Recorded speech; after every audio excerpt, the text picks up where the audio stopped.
So hey everybody, this is Emily Long. She killed her 2 children and her husband. Nobody really knows why yet. It might have been from cancer or what have you. More than that, I'm thinking these are her TikToks that have since been deleted. I'm going to go through 2 a night, and we're going to go through them and we're going to discuss them. What do you guys think? You gotta let me know. I do appreciate if you give me a thumbs up. As you might imagine, this isn't the happiest thing to go through, but I think it's important to look at. Try to figure out what the hell people are doing. I'm always trying to figure that out. My official follow-up video to our big diagnosis appointment. So we went Monday and we got our official diagnosis and we met with our neuro-oncologist at Mass General Hospital, and we were confirmed that it is a glioblastoma grade 4. Just a quick for your information, I am not a doctor. I'm not a medical professional in any way. Do not take my advice. This is for reaction purposes, discussions, etc. I'm not the one to go to for that, okay? DH wild type.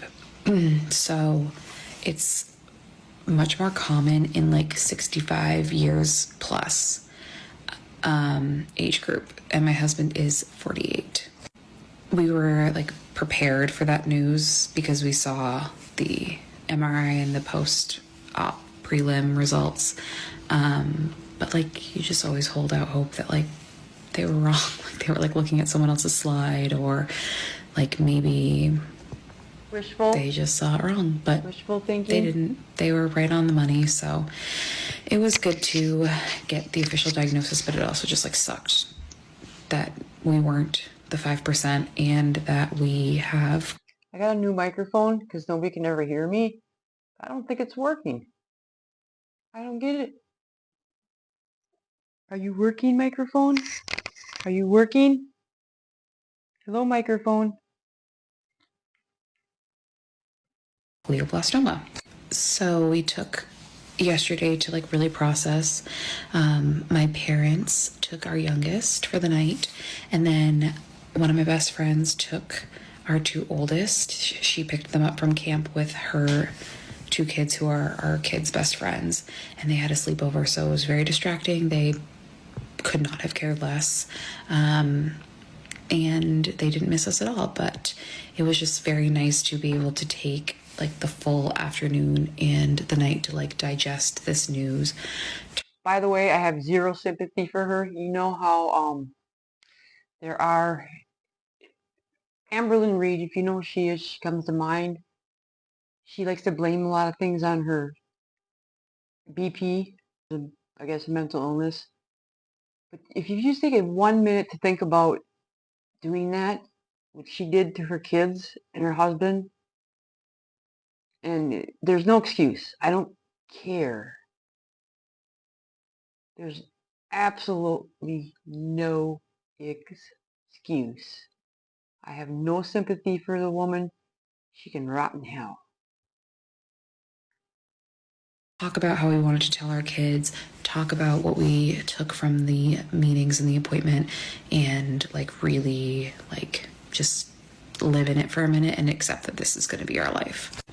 Obviously, we're like utterly devastated, as the average for glioblastoma is 12 months to 18 months. 5% will make it past 5 years. That statistic is like the worst news that you could ever have. And while I seem right now like I'm handling it well, I'm not. And I basically cry 24/7. But I wanted to talk about some positives because we also had a couple of appointments today. I'm not buying that. Are you guys? I don't think she cried 24/7. I think she was thinking of what she was going to do. No, there's no crying 24/7 with her. If she was crying 24/7, it was for not having the center of attention, you know? Had our post-op appointment with our surgical team, and then we also had our radiation oncology consult. So I wanted to just like talk about a couple of reasons of why we feel really hopeful and what we took from yesterday and today. And a couple of those things are that he's really young for this cancer. And while I stupidly joined some Facebook groups to research clinical trials and see what worked for other people, I do see a lot of people passing away, and some of them are younger. However, my husband has recovered from his surgery like an absolute dream. They got 99% of the tumors, and She just seems like a lot of wishful thinking, you know? If you guys, I don't know if you guys ever had anything like a health struggle or something. Everybody goes to the internet to look for answers. We can't help it. We gotta go there. But that'll give you a lot of anxiety, won't it? was able to go home from the hospital the next day because he was already regaining so much of his mobility, so much of his speech, so much of his like motor processing. So with his recovery, I felt like it was really promising.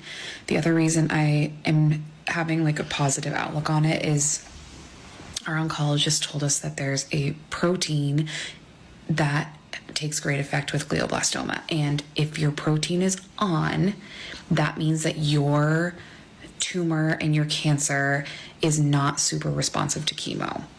His protein is off.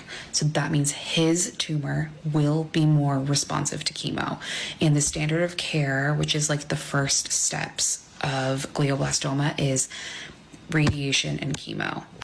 Another positive that I'm taking from it is that the standard of care is data-driven, found it to be successful for that certain protein, and it also is very like tolerable. So the chemo is a pill.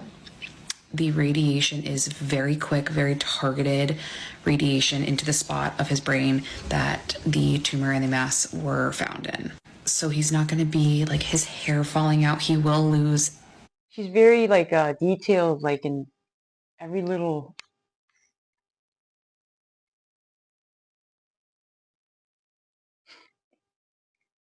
His hair in the spot of the radiation that it's being targeted in. Was. But he's not going to be like totally bald, no eyebrows, nothing like that.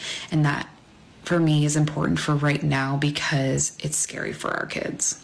And I'll do a whole video on how we told our kids, what we researched, what we watched. Are you crazy? Paint some on. I mean, you could have painted some on.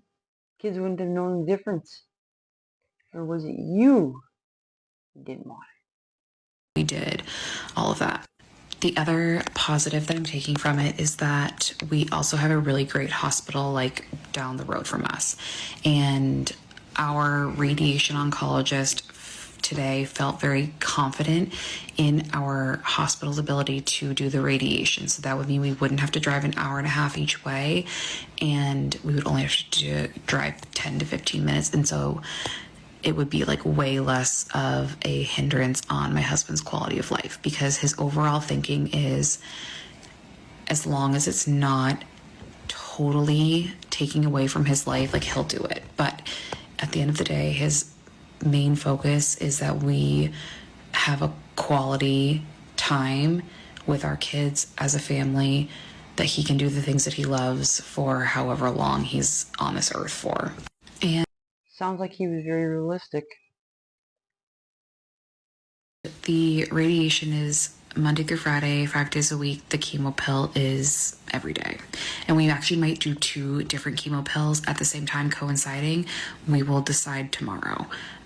But it's just a lot of moving parts, a lot of things. It's just bothers me. I don't know why. My brain. I'm a baby. And look, I will do anything in my power. There is no dollar amount. There is no distance. There is nothing that will stop me from doing everything that I can to keep my husband on this earth for as long as possible. However, it is not my life. It is his life. It is his journey. I would never encourage him to live in discomfort, in depression, in sadness. So we will fight this cancer as long as we can until it is no longer tolerable or conducive to his like well-being. And like, I would literally keep my husband. The vocabulary tells no longer tolerable or conducive to his well-being. Batita. In a vegetative coma just to have him be with me, like, it's just not feasible. So we are hopeful, but we also are realistic of like what that timeline is. But I walked away on Monday devastated, but I walked away from our appointments today like he was cleared to work, he's cleared to go back to golfing, he's cleared to drive short distances. Like, he is moving at a faster pace than I think most craniotomy and glioblastoma patients are. And so for me, that feels really positive. But I have to be realistic on how quickly things can take a nosedive. And like, while my husband is like the most amazing man, and I'm so thankful that I got to have him as a spouse, I want to make sure that his life is wonderful and that he like lives every second and gets to enjoy it. So we're still on the hunt. We're going to do these 6-week chemo radiation and then 6 months of chemo, and they'll do the scans and they'll be all over it. And if things progress, like, we will address it at that time with our team. We have our neuro-oncologist. We have actually 2 of them. We have our radiation oncologist. We have our speech team. We have our OT team. And then we have his like PCP team at home. So we have like 1 million eyes on it. She does use we a lot. That's very interesting. She does say we a lot. Like, I mean, she seemed like as a team, so is that why she thought, I don't know. Who knows, you guys? You guys gotta let me know what you think of this, okay? Please. Please. She does say we. Plus, I'm a psychopath, and I will psychotically be checking his scans, his platelet levels, his white blood cell counts. Like, oh my God. Sorry to him. Did you hear what she just said? She said, I'm a psychopath. She just said it. I mean, people joke about that all the time. They'll say things they don't really mean. But she just said she's obsessed. She looks obsessive. She's obsessive. She was obsessive with him. How many times can I say that word? That looks like a psychopath. No sympathy. No sympathy for the woman. I can't help it. Sorry to everyone else, because I'm considering myself a neuro-oncologist at this point. But lastly, I just wanted to say thank you to everyone who... Did you hear that? She figured she was a doctor at that point. She thought of herself. Holy moly. Who thought positive thoughts for us, prayed for us, did anything that they could for us. I want to thank all of our friends and my family who have carried us through this. There's no way I would be here if it wasn't for them. For like my parents who like literally swooped in and pretended that they were my kids' parents and didn't skip a beat. Like for my best friends who did pickups and drop-offs and brought them to activities. For, by the way, the one excuse me, the one surviving child who's pretty young, she is now with, or he, I don't know, is with family. I wonder which side of the family it's with. Perhaps the husband's family?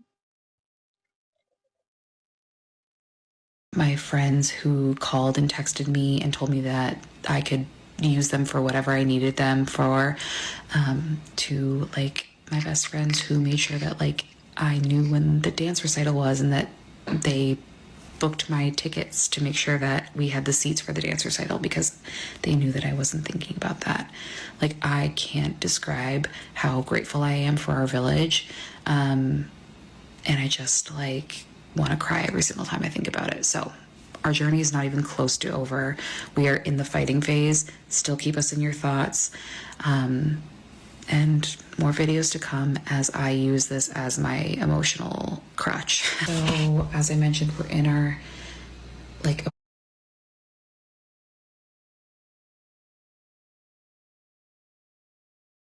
have like a bunch of like his post-op and a couple of other things like a radiation consult. And then Wednesday, I, through my psychotic calling, pulling of strings and everything in between, I was able to get us a second opinion at Dana-Farber. Because if there's one thing about me, like, I'm gonna pull every single string and I'm gonna call until they have no other option but to just see us to like avoid my confrontation. But the one thing I've noticed over the last... She seemed very demanding. My way or the highway. I said that in my last video. You can check it out if you want. It was the first set of TikToks we looked at. But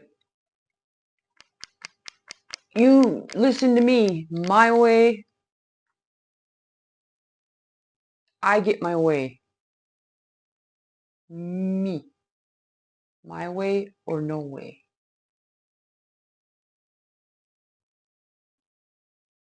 ...2 weeks, less than that, is like what actually like means something like in your village. Like we have a very strong village. I can't even explain to you, like from California to Maine. What does that mean? What does that mean, village? I don't get that. They live in a village? Across the country, I have people, and I'm so lucky and I'm so thankful. Like there's like the emotional village, there's the physical village, there's the family village, and I think all three of them play such different roles, but they are so vital to the survival of someone who is struggling. And it's not even just someone that's struggling with illness, medical, whatever. So I'll start with my family village. Obviously, like that's the village where you can ask for something and you don't need something in return. So my parents are retired. They live 10 minutes down the road. I'm very close to them. They were here at the drop of a hat when my husband had to get like very unexpectedly transferred to Boston and into surgery right away. Like instantly dropped whatever they were doing. They were here. They're very close with my kids. It's not strange for them to watch them, so that wasn't weird. My mother-in-law is also very close with them, so she was very available. And I like preferred to use her like more for like helping with my husband, so that way when I couldn't be there, she was there. But that part of the village is like essential because you never owe them anything.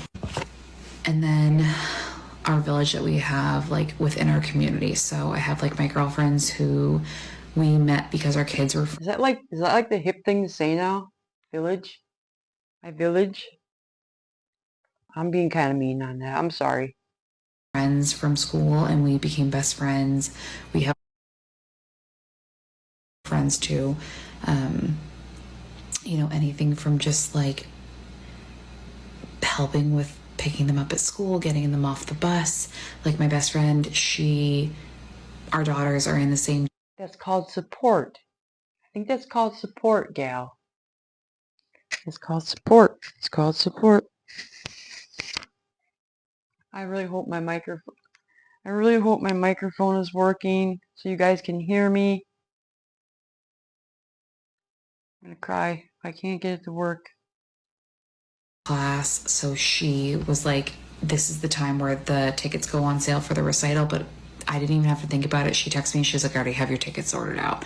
Like the village that just makes life easier and takes things off your plate that you wouldn't think of or you might miss because you missed an email or whatever. Like that is so essential to surviving and making life just like a little bit easier.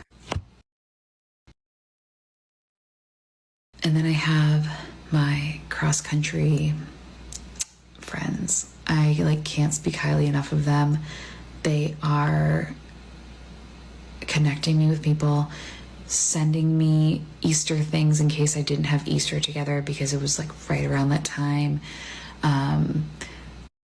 This is gonna sound really mean, but I have a hard time believing she had many friends. She had friends. You think that she would be more talking to them than going on TikTok? TikTok's like the bottom of the barrel, you know what I mean? Unless you're making tons of money.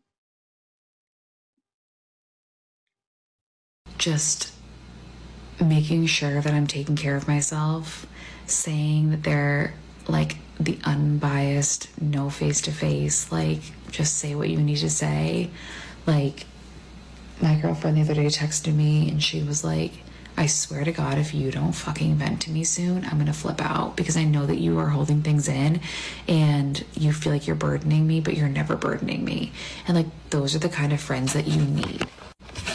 So phenomenal, and I don't deserve them, and I'm like beyond lucky to have people like that.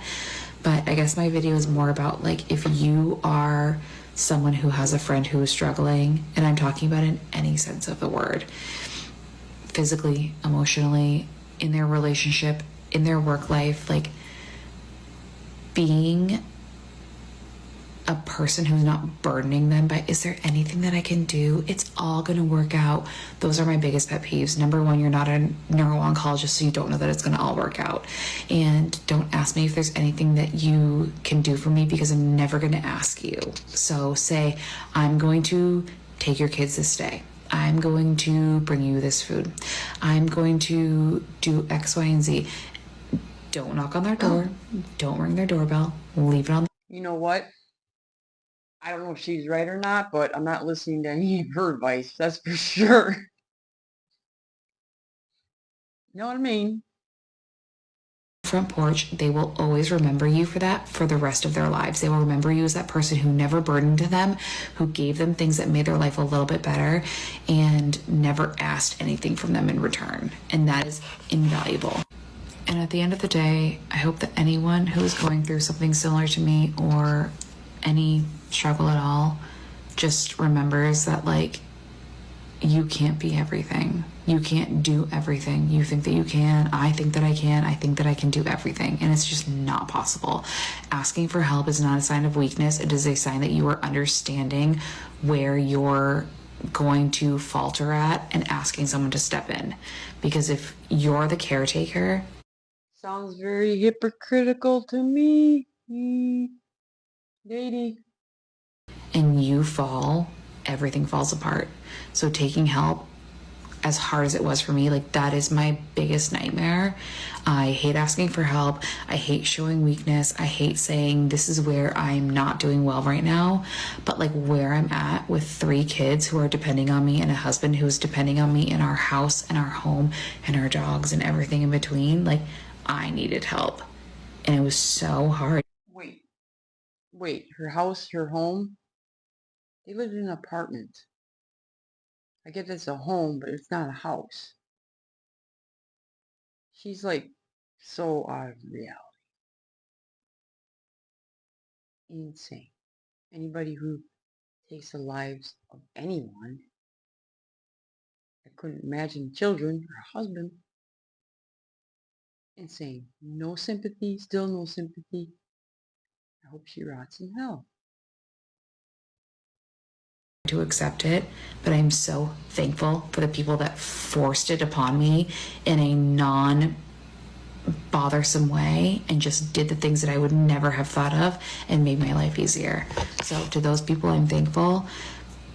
They know that I'm thankful because I can't stop thanking them. And if you're in this position as me, like, just take the help as it comes because you're gonna need it. Like, appointment. So, don't listen to a word she said.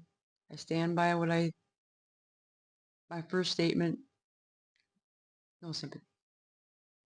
You guys, please let me know your thoughts on this lady.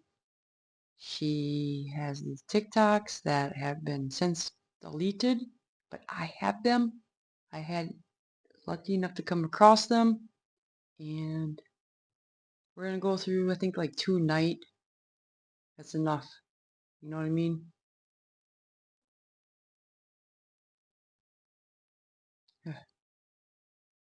Alright, I'm out.